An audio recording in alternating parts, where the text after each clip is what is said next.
everybody's in this Andrew Tate shit. I know we were supposed to close this space, but I got some shit to get off my chest. So, June 1995, I was dating my oldest son's mother, and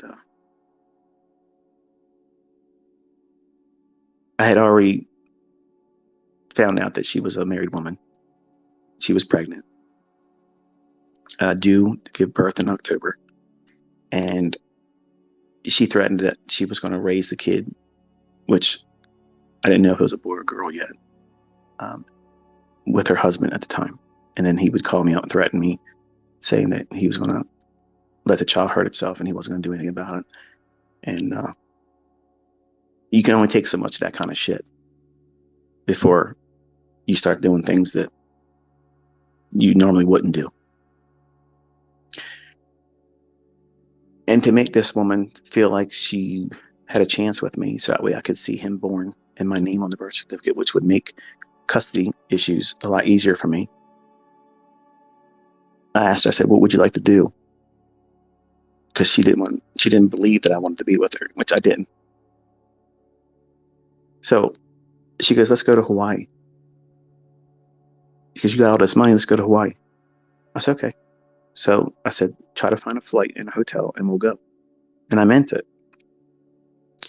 So she says, there's nothing until next week. I said, well, we can wait till next week. No, let's go. I want to go this weekend. I said, well, name something else.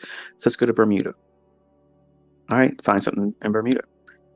So she found, it was called Sonesta Beach Hotel. It was the largest hotel on the south tip of Bermuda. And gorgeous. It's not there anymore. Hurricanes tore it off, but you can Google it and see it was there.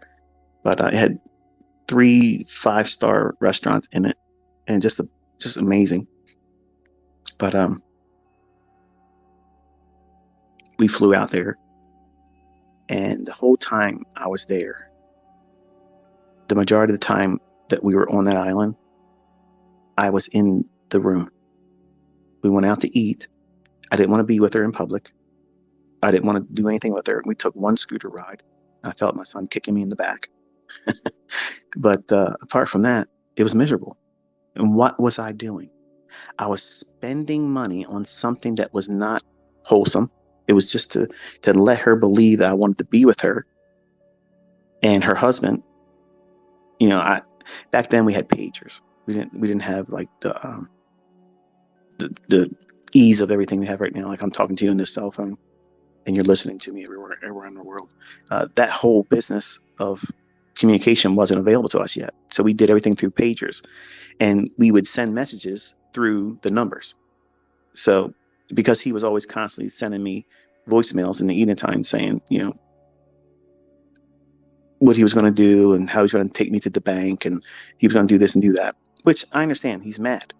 I didn't know his wife was married to him. I didn't think she was married, but I ended up getting her pregnant, and I was stuck. I had to figure out the best way to manage it, and I didn't have anybody that could tell me the best advice, obviously, because who gets in those types of environments, right? And I was young, I was stupid, and with money and no real guidance of any kind.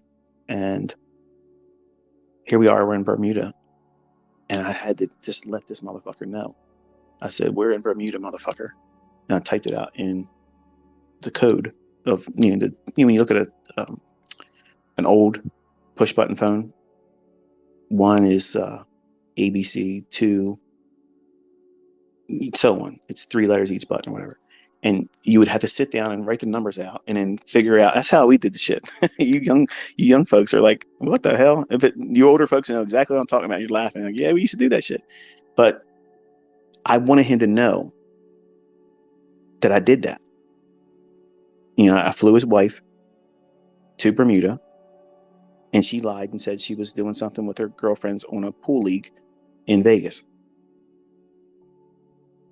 And I wanted him to know that, you're a piece of shit for doing what you're doing. I'm an asshole for sleeping with your wife, but I didn't know I was sleeping with your wife. I thought I was sleeping with a single woman that didn't have a kid. And obviously, when she got pregnant, she laid that on me. It's my responsibility. It's mine. It is what it is. But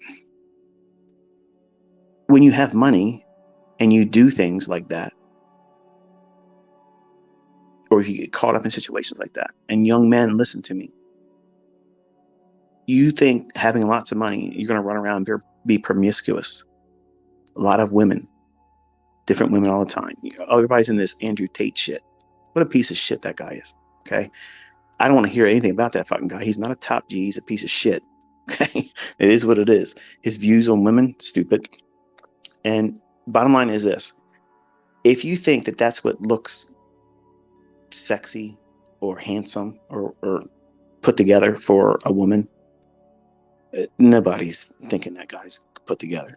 He's a clown. He's an entertainment piece, and that's it. Okay. Made lots of money doing stupid shit.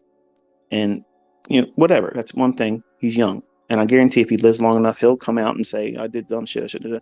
We all do. But when you're young, like I was young, I wanted to live a certain life. I wanted the Ric Flair lifestyle. I grew up listening and watching this guy carrying on. And long and short of it is when I got the money, I started doing that shit. Renting limousines, going to, really fancy restaurants, taking all my friends out there and just trying to live it up because I wanted that public appreciation that, hey, look at that person right there. Because remember, I grew up modest. $350 a week was a lot of money. That was my grandfather's earnings at Essex Lumber Yard. And we lived in what was called Cardboard City. It doesn't exist anymore, but it was Villa Gardens. Okay. And that is white trash as you can get. That's where we come up from, Middle River. And when you get a taste of having money and you heard other people in other neighborhoods and other areas in the state and local area where you've grown up and other schools that are better than their kids and shit, and you're fucking their asses up in fights, but they're beating you in all the opportunities in life because they are in a better position because they can afford to go to better schools. They have a family that has both the father and the mother, and they have advantages that you don't have. I had all that stuff growing up. And when I had a taste of real money, I wanted the exact revenge on everybody. Like it was like a fucking movie, dialogue in my head all the time. I wanted to show the world, I'll be back, Terminator bullshit,